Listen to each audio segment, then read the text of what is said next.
ನಮಸ್ಕಾರ ಎಲ್ರಿಗೂ. ನಾನು ನಿಮ್ಮ ನಿಖಿಲ್ ಆಕ್ಷನ್ ದುನಿಯಾದಿಂದ. ಇವತ್ತು ನಾನು ಬಂದಿದ್ದೀನಿ ಸ್ಟೀಲ್ ಡೀಲ್ ಅಲ್ಲ, ಸ್ವಲ್ಪ ಇನ್ಫಾರ್ಮೇಷನ್ ಕೊಡೋಣ ಅಂತ.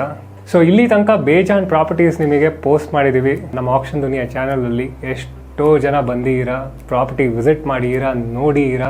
But from a larger interest ಎಲ್ಲರಿಗೂ ಈ ವಿಡಿಯೋ ನೋಡಿದಾಗಲೇ ಇದರಲ್ಲಿ ಏನೇನೋ ಪ್ರಾಬ್ಲಮ್ಸ್ ಇರ್ಬೋದು, ಏನೇನು ಲೀಗಲ್ ಚಾಲೆಂಜಸ್ ಬರ್ಬೋದು, ಹಿಂಗಾದ್ರೆ ಹಂಗಾದ್ರೆ ಅಂತ ಬೇಜಾನ್ ಕ್ವೆಶನ್ಗಳು ಬರುತ್ತೆ ಮೈಂಡಲ್ಲಿ. ಆಬ್ವಿಯಸ್ಲಿ ಎಲ್ಲರೂ ತೊಗೊಂಡೋಗಿ 50 ಲಕ್ಷ ಹಾಕಬೇಕು, 75 ಲಕ್ಷ ಇನ್ವೆಸ್ಟ್ ಮಾಡಬೇಕು, 1 ಕೋಟಿ ಹಾಕಬೇಕು ಅಂದರೆ 1000 ಸತಿ ನಾನು ಕೂಡ ಯೋಚನೆ ಮಾಡ್ತೀನಿ.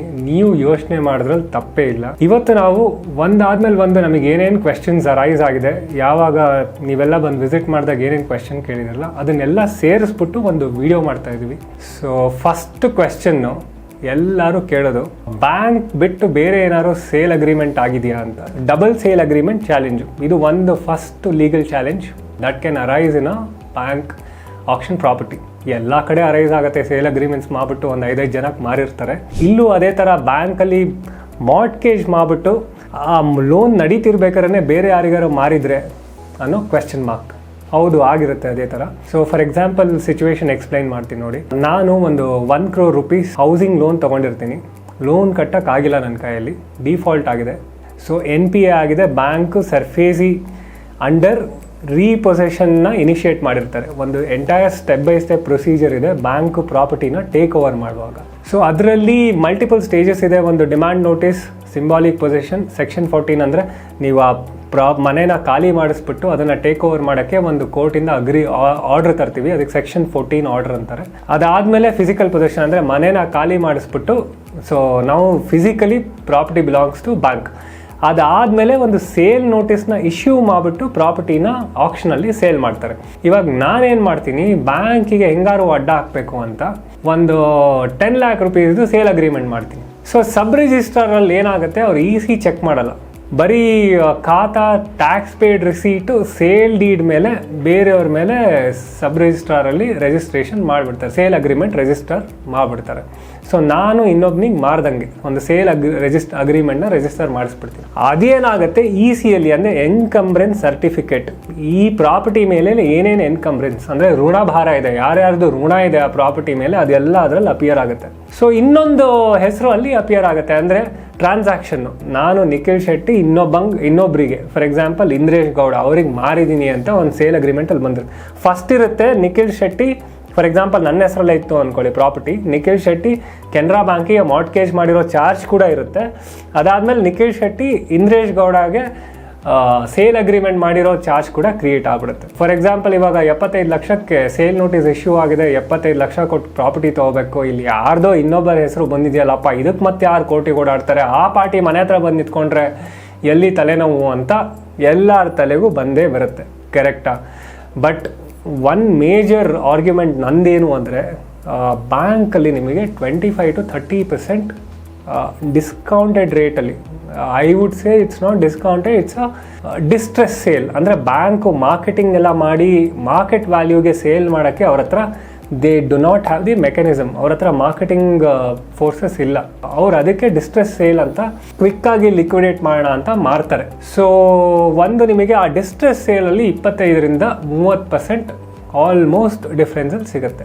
So this is really important. ನೀವು ಯಾವಾಗಲೂ ಪ್ರಾಪರ್ಟಿ ತೊಗೋಬೇಕಾದ್ರೆ ಪ್ರೈವೇಟ್ ಇರಲಿ, ಬ್ಯಾಂಕ್ ಆಕ್ಷನ್ ಪ್ರಾಪರ್ಟಿ ಇರಲಿ, ಲೀಗಲ್ ವೆರಿಫಿಕೇಷನ್ ಮಾಡಿಸ್ಲೇಬೇಕು. ಸೊ ಒಂದು 5 to 10 ಸಾವಿರ ಖರ್ಚು ಮಾಡಿದ್ರೆ ಒಳ್ಳೆ ಲಾಯರ್ನ ಹಿಡ್ಕೊಂಡ್ರೆ ಅವರು ಕಂಪ್ಲೀಟ್ ಟೈಟಲ್ ವೆರಿಫಿಕೇಷನ್ನು, ಚಾರ್ಜ್ ಏನು ಕ್ರಿಯೇಟ್ ಆಗಿದೆ, MOD TD ಅದರಲ್ಲಿ ಶೆಡ್ಯೂಲ್ ಕರೆಕ್ಟಾಗಿ ಪ್ರಿಂಟ್ ಆಗಿದೆಯಾ, ಪ್ರತಿ ಒಂದು ಚೆಕ್ ಮಾಡಿಬಿಟ್ಟು ನಿಮಗೆ ಪಕ್ಕಾ ಒಂದು ಲೀಗಲ್ ಒಪಿನಿಯನ್ ಕೊಡ್ತಾರೆ. ಆ ಒಪಿನಿಯನ್ ತಗೊಳ್ಳೋದು ಎಕ್ಸ್ಟ್ರೀಮ್ಲಿ ಇಂಪಾರ್ಟೆಂಟ್ ನ್ಯೂಸ್. ಅದನ್ನು ಮಾಡಿಸಿದಾಗ ನಿಮಗೆ ಫಸ್ಟ್ ಚಾರ್ಜ್ ಬ್ಯಾಂಕ್ದಿದೆಯಾ ಅಂತ ಗೊತ್ತಾಗ್ಬಿಡುತ್ತೆ. ಫಸ್ಟ್ ಚಾರ್ಜ್ ಬ್ಯಾಂಕ್ ಹತ್ರ ಇತ್ತು ಅಂದರೆ ಸಬ್ಸೀಕ್ವೆಂಟ್ ಏನು ಸೇಲ್ ಚಾರ್ಜ್ ಕ್ರಿಯೇಟ್ ಆಗಿದೆ ಅದು ಯಾವುದು ವಿತ್ಸ್ಟ್ಯಾಂಡ್ ಆಗಲ್ಲ. ಸೊ ಬ್ಯಾಂಕಲ್ಲಿ ಹೈಕೋರ್ಟಿಗೆ ಹೋಗಿ 2 to 3 ತಿಂಗಳಲ್ಲಿ ಕ್ವಾಶ್ ಮಾಡ್ತಾರೆ. ಸೊ ಅದು ಯಾವುದೂ ವಿತ್ಸ್ಟ್ಯಾಂಡ್ ಆಗಲ್ಲ. ಮನೆ ಹತ್ರ ಬಂದು ಗಲಾಟೆ ಮಾಡ್ತಾರೆ, 112 ಡಯಲ್ ಮಾಡಿ, ಬ್ಯಾಂಕ್ ಆಕ್ಷನಲ್ಲಿ ಪ್ರಾಪರ್ಟಿ ಪರ್ಚೇಸ್ ಮಾಡಿರೋದು ನಾನು, I am the legal owner of this property, ನೀನು ಯಾರಪ್ಪ ಬಂದು ಗಲಾಟೆ ಮಾಡೋಕ್ಕೆ ಅಂತ 112 ಕಾಲ್ ಮಾಡ್ಬೋದು. 100% ರೈಟ್ ಇದೆ. ನೆಕ್ಸ್ಟ್ ಮೋಸ್ಟ್ ಇಂಪಾರ್ಟೆಂಟ್ ಆಸ್ಪೆಕ್ಟ್ ಇದರಲ್ಲಿ ಇನ್ನೊಂದು ಏನು ಅಂದರೆ ಎನ್ಕ್ರೋಚ್ಮೆಂಟ್. ಇವಾಗ ನಿಮ್ಮ ಹತ್ರ ಪ್ಲಾಟ್ಸ್ನೆಲ್ಲ ಪೋಸ್ಟ್ ಮಾಡ್ತಾ ಇದ್ದೀರಾ, ಇದರಲ್ಲಿ ಪಕ್ಕದಲ್ಲಿ ಏನಾದ್ರು ಬಿಲ್ಡಿಂಗ್ ಏನಾದ್ರು ಒತ್ತಿ ಕಟ್ಟಿಬಿಟ್ಟಿದ್ರೆ ಅಥವಾ ಪಕ್ಕದವ್ರು ಏನಾದ್ರು ಒತ್ತಿದ್ರೆ ಎಂಕ್ರೋಚ್ ಆಗಿದೆ ಅಂದರೆ that is a bank's challenge. You do not really have to worry. ಅದೇನಾದ್ರು ಎಂಕ್ರೋಚ್ ಆಗಿತ್ತು ಅಂದರೆ ಬ್ಯಾಂಕ್ ಶೆಡ್ಯೂಲ್ ಪ್ರಕಾರ ಅವರು ಸರ್ವೆ ಮಾಡಿಸಿ ಲೀಗಲಿ ಫೈಟ್ ಮಾಡಿ ಅದಾದಮೇಲೆ ಸೇಲ್ ಆಗ್ತಾರೆ, ಆಯಿತಾ. ಫಾರ್ 30-40 ಸೈಟ್ ಅಂತ ನಿಮಗೆ ಶೆಡ್ಯೂಲಲ್ಲಿ ಹಾಕ್ಬಿಟ್ಟು ಅಲ್ಲಿ ಹೋದರೆ ಬರೀ 20-30 ಇದೆ ಅಥವಾ 20-15 ಇದೆ, ಉಳಿದಿರೋದೆಲ್ಲ ಎಂಕ್ರೋಚ್ ಆಗಿದೆ ಅಂದರೆ ಆಬ್ವಿಯಸ್ಲಿ ನೀವು ಬೈ ಮಾಡಲ್ಲ, ಯಾರೂ ಬೈ ಮಾಡಲ್ಲ. So it's a fraud case which bank will legally fight. So ಅದನ್ನು ನೀವು ತಲೆ ಕೆಡಿಸ್ಕೋಬೇಕಾಗಿಲ್ಲ. ಎಂಕ್ರೋಚ್ ಆಗಿರೋ ಪ್ರಾಪರ್ಟಿನ ಪ್ಲೀಸ್ ಬೈ ಮಾಡಿಬಿಡಿ. ಎಂಕ್ರೋಚ್ ಆಗಿರೋ ಪ್ರಾಪರ್ಟಿನ ನಾವು ಈ ನಮ್ಮ ಚಾನಲಲ್ಲಿ ಪೋಸ್ಟ್ ಕೂಡ ಮಾಡಲ್ಲ. ನೆಕ್ಸ್ಟ್ ಕ್ವೆಶನ್, ಮಲ್ಟಿಪಲ್ ಲೋನ್ಸ್ ಇದೆಯಾ ಅಂತ. ನಿಮಗೆ ಇನ್ನೊಂದು ಕ್ವೆಶ್ಚನ್ ಇರ್ಬೋದು ತಲೆಯಲ್ಲಿ, ಈ ಬ್ಯಾಂಕಲ್ಲೂ ಲೋನ್ ತೊಗೊಂಡು ಇನ್ನೊಂದು 4 ಬ್ಯಾಂಕಲ್ಲಿ ಲೋನ್ ಮಾಡಿದ್ರೆ ಏನಪ್ಪ ಕತೆ ಅಂತ. ಅದು ನಿಮ್ಮ ತಲೆನೋವಲ್ಲ, ಬ್ಯಾಂಕಲ್ಲಿ ಅದು ಫ್ರಾಡ್ ಆಗಿರೋದು. ಸೊ ಇದರಲ್ಲಿ ಮೋಸ್ಟ್ ಇಂಪಾರ್ಟೆಂಟ್ ಫ್ಯಾಕ್ಟ್ ಅಂದರೆ ಸೇಲ್ ನೋಟಿಸ್ ಇಶ್ಯೂ ಮಾಡಿರೋ ಬ್ಯಾಂಕ್ ಹತ್ರ ಫಸ್ಟ್ ಚಾರ್ಜ್ ಇದೆಯಾ ಅಂತ. ಮತ್ತೆ ಹೇಳ್ತಾ ಇದ್ದೀನಿ, ಫಸ್ಟ್ ಚಾರ್ಜ್ ಅಂದರೆ ಯಾರ ಹೆಸರಲ್ಲಿ ಟೈಟಲ್ ಇತ್ತು ಅವರು ಬಂದು ಮಾರ್ಟ್ಗೇಜ್ ಮಾಡಿದಾಗ ಚಾರ್ಜ್ ಅಂತ ಕ್ರಿಯೇಟ್ ಆಗುತ್ತೆ. ಅಂದರೆ ಈ ಬ್ಯಾಂಕ್ದು ಅದ್ರ ಮೇಲೆ ಇಂಟ್ರೆಸ್ಟ್ ಇದೆ, ಸೆಕ್ಯೂರಿಟಿ ಇಂಟ್ರೆಸ್ಟ್. ಅಂದರೆ ಈ ಪ್ರಾಪರ್ಟಿನ ಅಡಮಾನವಾಗಿ ಇಟ್ಕೊಂಡು ಆ ಲೋನ್ನ ಕೊಟ್ಟಿರ್ತಾರೆ. ಎಲ್ಲಿ ತನಕ ಆ ಲೋನ್ ತೀರೋದಿಲ್ವೋ ಅಲ್ಲಿ ತನಕ ಈ ಪ್ರಾಪರ್ಟಿ ಆ ಲೋನ್ಗೆ ಸೆಕ್ಯೂರಿಟಿಯಾಗಿ ಆ್ಯಕ್ಟ್ ಮಾಡ್ತಿರುತ್ತೆ. ಸೆಕ್ಯೂರಿಟಿ ಅಂದರೆ ಲೋನ್ ಕಟ್ಟಲಿಲ್ಲ ಅಂದರೆ ಈ ಪ್ರಾಪರ್ಟಿನ ಫಿಸಿಕಲಿ ಪೊಸೆಸ್ ಮಾರ್ಬಿಟ್ಟು ಆ ಕೊಟ್ಟಿರೋ ಲೋನ್ನ ರಿಕವರ್ ಮಾಡೋ ಪ್ರಾಸೆಸ್, ಅದಕ್ಕೆ ಸೆಕ್ಯೂರಿಟಿ ಅಂತಾರೆ. ಸೆಕ್ಯೂರಿಟಿ ಇಂಟ್ರೆಸ್ಟ್ ಅಂತ ಅದಕ್ಕೆ ಚಾರ್ಜ್ ಕ್ರಿಯೇಟ್ ಆಗುತ್ತೆ. ಆ ಚಾರ್ಜಲ್ಲಿ ಫಸ್ಟ್ ಚಾರ್ಜ್ ಅಂದರೆ ಫಸ್ಟ್ ಬ್ಯಾಂಕ್ ಯಾವ್ದು ಲೋನ್ ಕೊಟ್ಟಿರುತ್ತೆ ಅವ್ರಿಗೆ ಮಾತ್ರ ಇದು ವಿತ್ ಸ್ಟ್ಯಾಂಡ್ ಆಗುತ್ತೆ. ಸೊ ಅವ್ರು criminal case, borrower against criminal case ಕೂಡ ಫೈಲ್ ಮಾಡ್ತಾರೆ, ಏನಕ್ಕಂದರೆ ಇದು ಪಕ್ಕಾ ಫ್ರಾಡ್. ಸೊ ಫಸ್ಟ್ ಚಾರ್ಜ್ ಯಾರ್ದಿದೆ ಅವ್ರಿಗೆ ಮಾತ್ರ ಇದು ವಿತ್ ಸ್ಟ್ಯಾಂಡ್ ಆಗುತ್ತೆ. ಸೊ ವೀಕ್ಷಕರೇ, ಇನ್ನೊಂದು major fact I would like to highlight. ಇದರಲ್ಲಿ ಏನು ಹೈಲೈಟ್ ಮಾಡ್ತೀನಿ ಅಂದರೆ, ಸೊ ನೀವು ಬ್ಯಾಂಕಲ್ಲಿ ಯಾರೇ ಬ್ಯಾಂಕಲ್ಲಿ ಲೋನ್ ತಗೊತಾರೆ ಅಂದರೆ ಅವ್ರ ಪ್ರಾಪರ್ಟಿನ ಮಾರ್ಟ್ಗೇಜ್ ಮಾಡಿಬಿಟ್ಟು ಲೋನ್ ಸೆಕ್ಯೂರಿಟಿ ಇಂಟ್ರೆಸ್ಟ್ನ ಕ್ರಿಯೇಟ್ ಮಾಡಿಬಿಟ್ಟು ಬ್ಯಾಂಕ್ ಲೋನ್ ಇಶ್ಯೂ ಮಾಡುತ್ತೆ. ಆ ಸೆಕ್ಯೂರಿಟಿ ಇಂಟ್ರೆಸ್ಟ್ ಕ್ರಿಯೇಟ್ ಮಾಡೋಕ್ಕೆ ಅಥವಾ ಮಾರ್ಟ್ಗೇಜ್ ಪ್ರಾಸೆಸ್ಗೆ ಅಲ್ಲಿ 2 ಥರ ಮಾರ್ಟ್ಗೇಜ್ ಪ್ರಾಸೆಸ್ ಇದೆ. ಜನರಲಿ ಈ 2 ಥರ ಮಾರ್ಟ್ಗೇಜ್ ಪ್ರಾಸೆಸ್ ಇಲ್ಲಿ ಯೂಸ್ ಮಾಡ್ತಾರೆ. ಒಂದು LEDTD ಅಂತಾರೆ, ಇನ್ನೊಂದು MODTD ಅಂತಾರೆ. LEDTD ಎಕ್ಸ್ಪ್ಯಾಂಡ್ ಮಾಡಿದ್ರೆ letter evidencing deposit of title deeds ಅಂತಾರೆ. MODTD ಅಂದರೆ memorandum of deposit of title deeds. So LEDTDಯಲ್ಲಿ ಮತ್ತು MODTDಯಲ್ಲಿ ಮೇಜರ್ ಡಿಫ್ರೆನ್ಸ್, ಬೇರೆ ಬೇರೆ ಥರ ಡಿಫ್ರೆನ್ಸ್ಗಳಿರುತ್ತೆ. We are not doing a very detailed video, ಅಲ್ಲಿಗೆ ಲೀಗಲ್ ಕ್ಲಾಸ್ ಆಗಿಬಿಡುತ್ತೆ ಇದು. ಸೊ ಮೇಜರ್ ಹೈಲೈಟಿಂಗ್ ಫ್ಯಾಕ್ಟ್ ಏನು ಅಂದರೆ LEDTDಯಲ್ಲಿ ECಯಲ್ಲಿ ಚಾರ್ಜ್ ರಿಫ್ಲೆಕ್ಟ್ ಆಗಲ್ಲ, MODTDಯಲ್ಲಿ ECಯಲ್ಲಿ ಚಾರ್ಜ್ ರಿಫ್ಲೆಕ್ಟ್ ಆಗುತ್ತೆ. ನಿಮಗೆ ಯಾವುದೇ ಪ್ರಾಪರ್ಟಿ ಪರ್ಚೇಸ್ ಮಾಡಬೇಕಾದ್ರೆ ಸಡನ್ ಫಸ್ಟ್ ಥಿಂಗ್ ಏನು ಮಾಡ್ತಾರೆ ಅಂದರೆ ಎನ್ಕಂಬರೆನ್ಸ್ ಸರ್ಟಿಫಿಕೇಟ್ ECನ ಜನರೇಟ್ ಮಾಡಿಬಿಟ್ಟು ಚಾರ್ಜ್ ಹೆಂಗೆ ಅಂದರೆ ಟ್ರಾನ್ಸ್ಫರ್ಸ್ ಹೆಂಗೆ ಆಗಿದೆ ಅಂತ, ಟೈಟಲ್ ಟ್ರಾನ್ಸ್ಫರ್ ಹೇಗೆ ಆಗಿದೆ ಅಂತ ಚೆಕ್ ಮಾಡ್ತಾರೆ. ಬ್ಯಾಂಕ್ ಚಾರ್ಜ್ ಯಾವ್ದಾದ್ರು ಕ್ರಿಯೇಟ್ ಆಗಿದೆಯಾ ಅಂತ ಚೆಕ್ ಮಾಡ್ತಾರೆ. ಬಟ್ LEDTD ಅನ್ನೋ ಮಾರ್ಟ್ಗೇಜ್ ಪ್ರಾಸೆಸ್ನ ಯೂಸ್ ಮಾಡಿದಾಗ ECಯಲ್ಲಿ ಚಾರ್ಜ್ ಕ್ರಿಯೇಟ್ ಆಗಿರಲ್ಲ. ಸೊ ಅಲ್ಲಿಗೆ ನೀವೇನಾರು ಪರ್ಚೇಸ್ ಅವರು ಡೈರೆಕ್ಟ್ ಬಾರೋವರ್ ಹತ್ರನೇ ಮಾಡಿದ್ರೆ, ಬರೀ EC ನೋಡ್ಕೊಂಡು ಮಾಡಿದ್ರೆ ನಿಮಗೆ ಅದರಲ್ಲಿ ಲೋನ್ ಇರೋದು ನಿಮಗೆ ಗೊತ್ತಾಗಲ್ಲ. ಸೊ ಇದಕ್ಕೆ ಇನ್ನೊಂದು ಟೂಲ್ ಇದೆ, ಸೆರ್ಸಾಯ್, CERSAI, ಸೆರ್ಸಾಯ್ ಅನ್ನೋ ಟೂಲ್. ಇದು it's an open source platform. ನೀವಲ್ಲಿ ಬರೀ 10 ರೂಪಾಯಿ 11 ರೂಪಾಯಿ ಪೇ ಮಾಡಿಬಿಟ್ಟು ಈ ಬ್ಯಾಂಕಿಂದ ಏನಾದ್ರು ಲೋನ್ ಆಗಿದೆಯಾ ಈ ಪ್ರಾಪರ್ಟಿ ಮೇಲೆ ಅನ್ನೋದು ಚೆಕ್ ಮಾಡ್ಬೋದು. ಆ ಲೋನ್ ಆಗಿದೆಯಾ ಅನ್ನೋದು ಚೆಕ್ ಮಾಡೋಕ್ಕೆ ನೀವು ಅದರ ಮೇಲೆ ಶೆಡ್ಯೂಲ್ನ ಎಂಟ್ರಿ ಮಾಡಬೇಕು. ಶೆಡ್ಯೂಲ್ ಅಂದರೆ ಅದರಲ್ಲಿ ನಿಮಗೆ ಫೀಲ್ಡ್ಸ್ ಕೊಟ್ಟಿದ್ದಾರೆ. So survey number, address, so ಬೇರೆ ಬೇರೆ ಥರ ನಾನಾ ಥರ ಫೀಲ್ಡ್ಸ್ ಇದೆ. ಅದನ್ನೆಲ್ಲ ಎಂಟ್ರೀಸ್ ಹಾಕಿದ್ರೆ ಆ ಪ್ರಾಪರ್ಟಿ ಮೇಲೆ ಏನಾದರೂ ಮಾರ್ಟ್ಗೇಜ್ ಅಥವಾ ಎನ್ಕಂಬರೆನ್ಸ್ ಏನಾದ್ರು ಇದೆಯಾ ಅಥವಾ ಯಾವುದೇ ಬ್ಯಾಂಕಿಂದ ಏನಾದ್ರು ಲೋನ್ ಇದೆಯಾ ಅನ್ನೋದು, ವೆಹಿಕಲ್ಲು ಮತ್ತು ಪ್ರಾಪರ್ಟಿ ಎರಡು ಮೂವಬಲ್ ಇಮ್ಮೂವಬಲ್ ಎರಡೂ ಅಸೆಟ್ಸ್ ಮೇಲೆ ಲೋನ್ ಇದೆಯಾ ಅನ್ನೋದು ನಿಮಗೆ ಆ ಸೆರ್ಸಾಯಲ್ಲಿ ಗೊತ್ತಾಗುತ್ತೆ. ಆಕ್ಷನ್ ದುನಿಯಾ ವಯ ನೀವು ನಮ್ಮ ಥ್ರೂ ಪರ್ಚೇಸ್ ಮಾಡ್ತಾ ಇದ್ದೀರಾ ಆಕ್ಷನ್ ಪ್ರಾಪರ್ಟಿ ಅಂದರೆ ನಾವು ಈ ಎಲ್ಲ ವೆರಿಫಿಕೇಷನ್ಸ್ ಮೊದಲೇ ಮಾಡಿರ್ತೀವಿ. Next question, title frauds. Clear title ಇಲ್ಲ, ಬ್ಯಾಂಕಲ್ಲಿ ಮಾರ್ಟ್ಗೇಜ್ ಮಾಡಬೇಕಾದ್ರೆ 3-4 ಜನದ ಹೆಸರಲ್ಲಿ ಪ್ರಾಪರ್ಟಿ ಇದೆ ಬಟ್ ಒಬ್ಬರೇ ಸಿಗ್ನೇಚರ್ ಹಾಕಿದ್ದಾರೆ. ಈ ಥರ ಪ್ರಾಪರ್ಟೀಸು ನಾವು ಆಕ್ಷನ್ ದುನಿಯಾದಲ್ಲಿ ತೊಗೊಂಡು ಬರೋಲ್ಲ, ಓಕೆನಾ? ಆ ಥರ ಪ್ರಾಪರ್ಟಿ ನಿಮಗೆ ಲಾಸ್ಟ್ಲಿ ಬ್ಯಾಂಕ್ಸ್ ಕೂಡ ಸೇಲಿಗೆ ಹಾಕಲ್ಲ. ಅವ್ರಿಗೆ ಯಾವಾಗ ಟೈಟಲ್ ಕ್ಲಿಯರ್ ಇಲ್ಲ ಅಂತ ಗೊತ್ತಾಗುತ್ತೆ, it's a fraud account basically. ಇನ್ನೊಂದು ಮೇಜರ್ ಕ್ವೆಶ್ಚನ್ ವೀಕ್ಷಕರೇ, ನಮ್ಮ ಹತ್ರ ನಮಗೇನು ಬಂದಿರೋದು ಅಂದರೆ ಈಗ ಸ್ಟ್ರಕ್ಚರಲ್ಲಿ ಏನಾದ್ರು ಡ್ಯಾಮೇಜ್ ಇದೆಯಾ, ಇದಿಲ್ವಾ. ಸೊ ವೀಕ್ಷಕರೇ, ಇದು ಒಂದು ಫ್ಯಾಕ್ಟ್ ನೀವು ಅರ್ಥ ಮಾಡ್ಕೋಬೇಕು. Bank is not a real estate company. ಬ್ಯಾಂಕ್ದು ಬಿಸ್ನೆಸ್ ಏನು? ಲೆಂಡ್ ಮಾಡೋದು. ಬ್ಯಾಂಕ್ ನಿಮಗೆ ಸ್ಟ್ರಕ್ಚರ್ ಹೆಂಗಿದೆ, ಪೇಂಟ್ ಆಗಿದೆಯೋ ಇಲ್ವೋ, ಪ್ಲಂಬಿಂಗ್ ಕರೆಕ್ಟ್ ಆಗಿದೆಯಾ, ಎಲೆಕ್ಟ್ರಿಕಲ್ಸ್ ಕರೆಕ್ಟ್ ಆಗಿದೆಯಾ, ಇದನ್ನೆಲ್ಲ ಚೆಕ್ ಮಾಡೋ ಕೆಪಾಸಿಟಿ ಅಥವಾ ಅವ್ರ ಹತ್ರ ಆ ಕಾಂಪಿಟೆನ್ಸಿ ಇಲ್ಲ. Because they are not in to that business. ಇದನ್ನು ಪ್ಲೀಸ್ ಫ್ಯಾಕ್ಟ್ನ ಅರ್ಥ ಮಾಡ್ಕೊಳ್ಳಿ. ಸೊ ಒಂದು ಮೇಜರ್ ಫ್ಯಾಕ್ಟ್ ಏನು ಅಂದರೆ, ಬ್ಯಾಂಕ್ ಯಾವಾಗ ಸೇಲ್ ನೋಟಿಸ್ ಇಶ್ಯೂ ಮಾಡುತ್ತೆ, ಬ್ಯಾಂಕ್ ಯಾವಾಗ ಫಿಸಿಕಲಿ ಪೊಸೆಸ್ಡ್ ಪ್ರಾಪರ್ಟಿನ ಸೇಲ್ ಮಾಡುತ್ತೆ, they sell it under as it is where it is ಕಂಡೀಷನಲ್ಲಿ ಸೇಲ್ ಮಾಡ್ತಾರೆ. ಅಂದರೆ ಅಲ್ಲಿ ಏನಾದ್ರು ಡ್ಯೂಸ್ ಇದೆಯಾ, ಫಾರ್ ಎಕ್ಸಾಂಪಲ್ ಎಲೆಕ್ಟ್ರಿಕಲ್ ನಿಮ್ಮದು ಮೀಟರ್ ಡ್ಯೂಸ್ ಇರ್ಬೋದು, ಅದು ನೀವೇ ಕಟ್ಟಬೇಕು. ವಾಟರ್ ಕನೆಕ್ಷನ್ ಡ್ಯೂಸ್ ಇರ್ಬೋದು, ನೀವೇ ಕಟ್ಬಿಡಬೇಕು. ಪ್ರಾಪರ್ಟಿ ಟ್ಯಾಕ್ಸ್ ಡ್ಯೂಸ್ ಏನಾದ್ರು ಉಳಿದಿರ್ಬೋದು, ನೀವೇ ಕಟ್ಟಬೇಕು. ಅಪಾರ್ಟ್ಮೆಂಟ್ನ ಪರ್ಚೇಸ್ ಮಾಡಿದಾಗ ಮೇಂಟೆನೆನ್ಸ್ ಡ್ಯೂಸ್ ಅಂದರೆ ಅಸೋಸಿಯೇಷನಲ್ಲಿ ಏನಾದ್ರು ಡ್ಯೂಸ್ ಇರ್ಬೋದು, ಅದು ಕೂಡ ನೀವೇ ಕಟ್ಟಬೇಕು. ಬ್ಯಾಂಕ್ ಕಟ್ಟೋದಿಲ್ಲ. ಯಾರು ಪ್ರಾಪರ್ಟಿನ ಪರ್ಚೇಸ್ ಮಾಡ್ತಾರೆ ಅವ್ರಿಗೆ ಕೂಡ ಏನು ಲಾಸ್ ಆಗಬಾರ್ದು, ಇದನ್ನು ಕವರ್ ಆಗಲಿ ಅನ್ನೋ ಕಾರಣಕ್ಕೋಸ್ಕರ ಡಿಸ್ಟ್ರೆಸ್ ಸೇಲ್ ವ್ಯಾಲ್ಯೂಗೆ ಈ ಪ್ರಾಪರ್ಟಿಗಳನ್ನ ಮಾರ್ತಾರೆ. ಆಕ್ಷನ್ ದುನಿಯಾದನ್ನು we will not hold liable. So ನಾವು we also sell as per bank norms, as it is where it is condition. ಆ ಬಿಲ್ಡಿಂಗ್ ಏನಿದೆ, ಸ್ಟ್ರಕ್ಚರ್ ಏನಿದೆ, ಲ್ಯಾಂಡ್ ಏನಿದೆ, ಅದು ಏನು ಕಂಡೀಷನ್ ಇದೆ ಅದೇ ಕಂಡೀಷನಲ್ಲೂ ನಾವು ಕೂಡ ಮಾರ್ತೀವಿ. We are A service based company. Next major question ವೀಕ್ಷಕರು ಏನಂದ್ರು ಅಂದರೆ, ಮುಂಚೆ ರೆಂಟಲ್ಲಿ ಇರೋರು ಅಥವಾ ಕೂಡ ಆರ್ ಲೀಸ್ ಹೋಲ್ಡರ್ಸ್ ಯಾರು ಇದ್ದವರು ಬಂದು ನಮಗೆ ಲೀಸ್ ದುಡ್ಡು ಕೊಡಿ, ರೆಂಟ್ ಅಡ್ವಾನ್ಸ್ ಪೇಮೆಂಟ್ ಮಾಡಿ, ನಮಗೆ ಓನರ್ ಏನು ಕೊಟ್ಟಿಲ್ಲ ಅಂತ ಯಾರು ಬಂದು ಗಲಾಟೆ ಮಾಡ್ತಾರಾ ಅನ್ನೋ ಕ್ವೆಶ್ಚನ್ನು 100% ಸಾಧ್ಯ ಇಲ್ಲ. ಬಂದು ಗಲಾಟೆ ಮಾಡಿದ್ರೆ ಮತ್ತೆ ಅದನ್ನೇ ಹೇಳೋದು 112 ಡಯಲ್ ಮಾಡಿ. ಬಿಕಾಸ್ ಯಾರು ರೆಂಟಲ್ ಅಗ್ರಿಮೆಂಟ್ ಎಕ್ಸಿಕ್ಯೂಟ್ ಮಾಡಿರ್ತಾರೆ, ಯಾರು ಓನರ್ಶಿಪ್ಪಲ್ಲಿ ಅವರಿಗೆ ರೆಂಟ್ ಅಥವಾ ಲೀಸ್ ಕೊಟ್ಟಿರ್ತಾರೆ, ಅವರೇ ಅವ್ರಿಗೆ ಪೇ ಮಾಡಬೇಕು. ನೀವು ಬ್ಯಾಂಕ್ ಆಕ್ಷನಲ್ಲಿ ಪ್ರಾಪರ್ಟಿ ಪರ್ಚೇಸ್ ಮಾಡಿ ನಿಮ್ಮ ಕೈಯಲ್ಲಿ ಪೊಸೆಷನ್ ಇದ್ದು ನೀವು ಈ ಪ್ರಾಪರ್ಟಿ ಓನರ್ ಆದಾಗ ನೀವು ಯಾಕೆ ಅದನ್ನು ಪೇ ಮಾಡಬೇಕು? ಕರೆಕ್ಟಾ? You are not liable 100%. ಅವರನ್ನು ಫಿಸಿಕಲ್ ಪೊಸೆಷನಲ್ಲಿ ಖಾಲಿ ಕೂಡ ಮಾಡಿಸಿರ್ತಾರೆ ಬ್ಯಾಂಕ್. ಸೊ ಒಳಗಡೆ ಒಂದೇ ಒಂದು ಐಟಮ್ ಇರಲ್ಲ. ನಿಮಗೆ ಮನೆ ಕೊಡಬೇಕಾದ್ರೆ ಕ್ಲೀನ್ ಪೊಸೆಷನ್ ಅಂದರೆ ಬಿಲ್ಡಿಂಗ್ ಏನು as it is where it ಇದೆ ಒಳಗಡೆ ವಿತೌಟ್ ಎನಿ ಮಟೀರಿಯಲ್ಸ್. ಸೊ ರೆಂಟಲ್ಲಿರೋರು ಲೀಸ್ ಹೋಲ್ಡರ್ಸ್ನು ಎಲ್ಲರನ್ನೂ ಖಾಲಿ ಅಂದರೆ ಎವಿಕ್ಟ್ ಮಾಡಿಬಿಟ್ಟು ನಿಮಗೆ ಕ್ಲೀನ್ ಪೊಸೆಷನ್ ಕೊಟ್ಟಿರ್ತಾರೆ. ಸೊ ಇಲ್ಲೊಂದು ಫ್ಯಾಕ್ಟ್ ಹೈಲೈಟ್ ಮಾಡ್ತೀನಿ. ಸೊ ರೆಂಟಲ್ ಅಥವಾ ಲೀಸ್ ಅಗ್ರಿಮೆಂಟ್ ಆಗಿದ್ರೆ lease deed, specifically lease deed, first charge ಅಂದರೆ ಬ್ಯಾಂಕ್ ಚಾರ್ಜ್ ಕ್ರಿಯೇಟ್ ಆಗೋಕ್ಕಿಂತ ಮುಂಚೆನೇ ಏನಾರೋ ಲೀಸ್ ಡೀಡ್ ಆಗಿದ್ರೆ ಆಮೇಲೆ ಆ ಲೀಸ್ ಅಗ್ರಿಮೆಂಟು ಸಬ್ ರಿಜಿಸ್ಟ್ರಾರಲ್ಲಿ ರಿಜಿಸ್ಟರ್ ಆಗಿದ್ರೆ you need to think about it. For example bank ಕೂಡ ಅದನ್ನು ಫೈಟ್ ಮಾಡ್ತಾರೆ ಕೋರ್ಟಲ್ಲಿ ಎಲ್ಲ ಪ್ರತಿಯೊಂದು ಅವ್ರದ್ದು, ಯಾಕಂದರೆ ಆ ಚಾರ್ಜ್ ಹೋಲ್ಡ್ ಆಗುತ್ತೆ. ಸೊ ಬ್ಯಾಂಕ್ ಅದನ್ನು ಅಷ್ಟನ್ನು ಫೈಟ್ ಮಾಡಿಬಿಟ್ಟೆ ಸೇಲ್ ಮತ್ತು ಆಕ್ಷನ್ಗೆ ಹಾಕೋದು.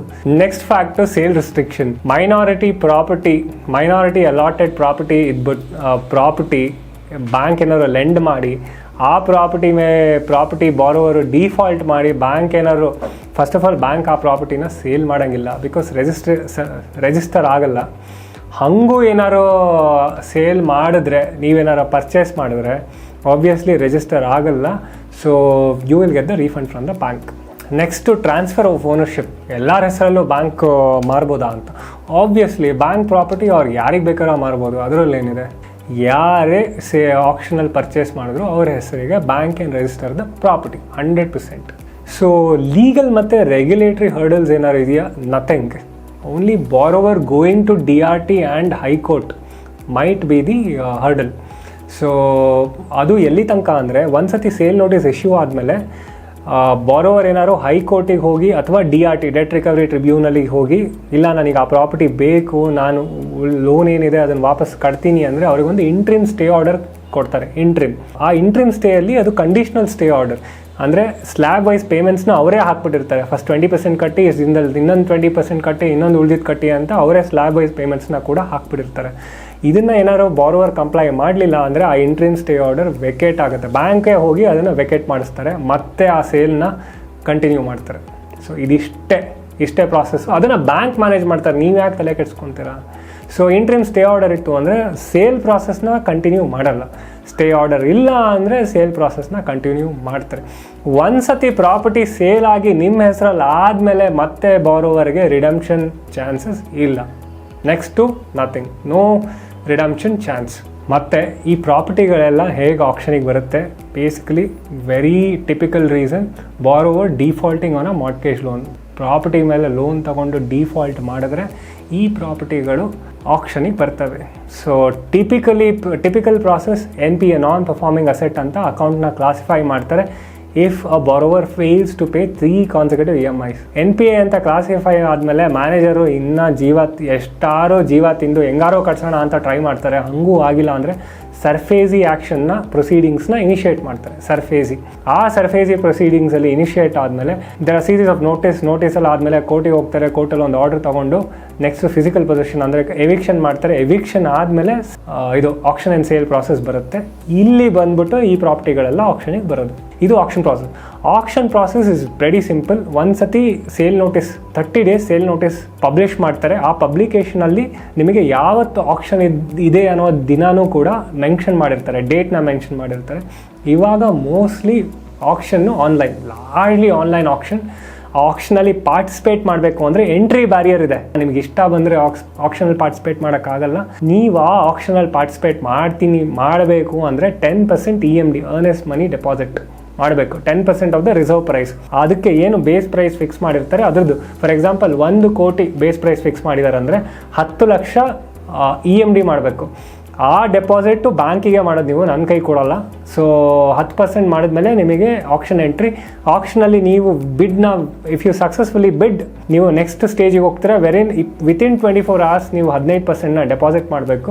ನೀವು ಸಕ್ಸಸ್ಫುಲಿ ಬಿಡ್ನ ಕ್ಲೋಸ್ ಮಾಡಿಲ್ಲ ಅಂದರೆ 10% ಏನು ನೀವು ಡೆಪಾಸಿಟ್ ಮಾಡ್ತೀರಾ ಅದು ಸೀದಾ ನಿಮ್ಮ ಬ್ಯಾಂಕ್ ಅಕೌಂಟಿಗೆ ವಾಪಸ್ ಬರುತ್ತೆ. ನೀವೇನು ತಲೆ ಕೆಡಿಸ್ಕೊಳ್ಳೋಂಗಿಲ್ಲ, ದುಡ್ಡು ನೀವು ಕೊಡ್ತಿರೋದು ಬ್ಯಾಂಕ್ಗೆ. ಸೊ 25% ಅಂದರೆ ಸಕ್ಸಸ್ಫುಲಿ ಬಿಡ್ ವಿನ್ ಮಾಡಿದ್ರಿ 24 ಅವರ್ಸಲ್ಲಿ, ಇನ್ನೂ 15% ಡೆಪಾಸಿಟ್ ಮಾಡಿದ್ರೆ ನೆಕ್ಸ್ಟ್ ನಿಮಗೆ 15 to 30 days ಒಂದು ಟೈಮ್ ಪೀರಿಯಡ್ ಸಿಗುತ್ತೆ ಟು ಡೆಪಾಸಿಟ್ ಅನ್ನೋದು 75%. ಅದೇ ಬ್ರೇಕಲ್ಲಿ ನೀವು you can go for loan. ಈ 75% ಪೇ ಮಾಡಿದ್ಮೇಲೆ 100% ಆಯ್ತು, ಅಲ್ಲಿಗೆ ನಿಮಗೆ ಒಂದು ಸೇಲ್ ಸರ್ಟಿಫಿಕೇಟ್ನ ಇಶ್ಯೂ ಮಾಡ್ತಾರೆ. ಆ ಸೇಲ್ ಸರ್ಟಿಫಿಕೇಟ್ನ ತೊಗೊಂಡೋಗ್ಬಿಟ್ಟು ಸಬ್ ರಿಜಿಸ್ಟ್ರಾರಲ್ಲಿ ಚೀಫ್ ಮ್ಯಾನೇಜರ್ ಅಂದರೆ ಬ್ಯಾಂಕ್ ಆಥರೈಸ್ಡ್ ಆಫೀಸರ್ ಬರ್ತಾರೆ. ಅವ್ರು ಬಂದ್ಬಿಟ್ಟು ಸಿಗ್ನೇಚರ್ ಮಾಡಿ ನಿಮ್ಮ ಹೆಸರಿಗೆ ಪ್ರಾಪರ್ಟಿನ ಟ್ರಾನ್ಸ್ಫರ್ ಮಾಡ್ತಾರೆ. ಅಷ್ಟೇ, ಮುಗೀತು, ತಲೆನೇ ಕೆಡಿಸ್ಕೊಂಡು. ಈ ಪ್ರಾಸೆಸ್ಸಲ್ಲಿ ಮತ್ತೊಂದು ಸತಿ ನಾನು ನಿಮಗೆ ಹೇಳ್ತಿರೋದು, ಆಕ್ಷನ್ ದುನಿಯಾದಿಂದ ನಾವು ಲೀಗಲ್ ವೆರಿಫಿಕೇಷನ್ ಮಾಡಿಸಿರ್ತೀವಿ. ನೀವು ಕೂಡ ಲೀಗಲ್ ಡ್ಯೂ ಡಿಲಿಜೆನ್ಸ್ ಪ್ರಾಸೆಸ್ನ ಕ್ಯಾರಿ ಔಟ್ ಮಾಡಿ. ನಾವಂತೂ 100% ಮಾಡಿಸ್ಕೊಡ್ತೀವಿ. ನಾವೇ ನಿಮಗೆ ಲಾಯರ್ನ ಸಜೆಸ್ಟ್ ಮಾಡ್ತೀವಿ. ಅವ್ರು ಕೂತ್ಕೊಂಡು ನಿಮಗೆ ಅಡ್ವೈಸರಿ ಸರ್ವಿಸಸ್ ಕೊಡ್ತಾರೆ. ಅವ್ರು ನಿಮಗೆ ಪ್ರತಿಯೊಂದು ನಿಮ್ಮ ಏನೇ ಡೌಟ್ಸ್ ಇದ್ದರೂ ಕ್ಲಿಯರ್ ಮಾಡ್ತಾರೆ. ಸೊ ನೀವು ಪ್ರಾಪರ್ಟಿ ತಗೊಳ್ಳೋಕ್ಕಿಂತ ಮುಂಚೆ ಎಲ್ಲ ಡೌಟ್ಸ್ನು ಕ್ಲಿಯರ್ ಮಾಡ್ಕೊಳ್ಳಿ, so that your mind is free. So to be mentally free, ರಾತ್ರಿ ಆರಾಮಾಗಿ ನಿದ್ದೆ ಮಾಡಬೇಕು ಅಂದರೆ ಫಸ್ಟು ಅಪ್ರೋಚ್ ಮಾಡಿ. ನಾವೇ ನಿಮಗೆ ಪ್ರತಿಯೊಂದು ನಿಮ್ದೇನು ಡೌಟ್ಸ್ ಇದೆ ಅಷ್ಟು ಕ್ಲಿಯರ್ ಮಾಡ್ತೀವಿ. ಎಲ್ಲ ಕ್ವೆಶನ್ಸ್ ಕೇಳಿ ಕ್ಲಿಯರ್ ಮಾಡೋಣ. ಆಮೇಲೆ ಈ ಪ್ರಾಪರ್ಟಿನ, ಯಾವುದೇ ಪ್ರಾಪರ್ಟಿ ನೀವು ಐಡೆಂಟಿಫೈ ಮಾಡಿದ್ರು ಪರ್ಚೇಸ್ ಮಾಡಿ. ಸೊ ವೀಕ್ಷಕರೇ, ಫೈನಲಿ ಇದು ಒಂದು ಶಾರ್ಟ್ ವಿಡಿಯೋ. ನಾನೇನು ನಿಮಗೆ PhD ಮಾಡಿಸಿಲ್ಲ. ಸೊ ಆಕ್ಷನ್ ಪ್ರಾಪರ್ಟಿ ಮೇಲೆ ನಿಮ್ಮ ತಲೆಯಲ್ಲೇ ಇನ್ನೂ 1000 ಕ್ವೆಶ್ಚನ್ ಬರ್ಬೋದು. ಏನೇ ಕ್ವೆಶ್ಚನ್ ಬಂದರೂ ಕಮೆಂಟ್ಸಲ್ಲಿ ಹಾಕಿ, we will get back to you with an answer. ಅದಾದಮೇಲೆ ನಿಮಗೆ ಯಾವುದೇ ಪ್ರಾಪರ್ಟಿ ಮೇಲೆ if you develop an interest, super ಆಗಿದೆ ಪ್ರಾಪರ್ಟಿ, ಒಳ್ಳೆ ಪ್ರೈಸು, ನನಗೆ ಬೇಕು ಈ ಪ್ರಾಪರ್ಟಿ ಅಂದರೆ ನಮಗೆ ನಮ್ಮ ಹತ್ರ ಎನ್ಕ್ವೈರಿ ಮಾಡಿ. We will help you with an entire legal advisory services. So ನಿಮ್ಮ ತಲೆಯಲ್ಲಿ ಏನೇ ಕ್ವೆಶ್ಚನ್ ಇದ್ರು, we will first address those questions, then you buy the property. ಅದಾದಮೇಲೆ ನೀವು ಈ ಪ್ರಾಪರ್ಟಿನ ಪರ್ಚೇಸ್ ಮಾಡಿ. ಏನೇ ಕ್ವೆಶ್ಚನ್ಸ್ ಇದ್ರು, ಏನೇ ಡೌಟ್ಸ್ ಇದ್ರು, ಏನೇ ಸಸ್ಪಿಷನ್ಸ್ ಇದ್ರು, ಯು ಜಸ್ಟ್ ಟೆಲ್ ಅಸ್. ನಾವು ನಿಮಗೆ ಅದಕ್ಕೆ ಉತ್ತರನ ಕೊಡಿಸ್ತೀವಿ. ಉತ್ತರ ಕೊಡಿಸ್ಲಿಲ್ವಾ, ಪ್ರಾಪರ್ಟಿ ಪರ್ಚೇಸ್ ಮಾಡಬೇಡಿ ಅಷ್ಟೇ. ಸೊ 100% ಉತ್ತರ ಅಂತೂ ಇದ್ದೇ ಇರುತ್ತೆ. ಬಿಕಾಸ್ ಇವ್ರು all legal properties, bank property sale ಮಾಡ್ತಿರೋದು. ಸುಮ್ಮನೆ ರೋಡಲ್ಲಿ ಹೋಗ್ತಿರೋ ಪ್ರಾಪರ್ಟಿನ ಹಿಂಗೆ ತೋರಿಸ್ಬಿಟ್ಟು ತಗೊಳ್ಳಿ ಪ್ರಾಪರ್ಟಿ ಅಂತ ಹೇಳ್ತಿಲ್ಲ. These are all bank repossessed properties. Enquire with us, like our channel, subscribe to our channel, and always get a steel deal. Thank you so much.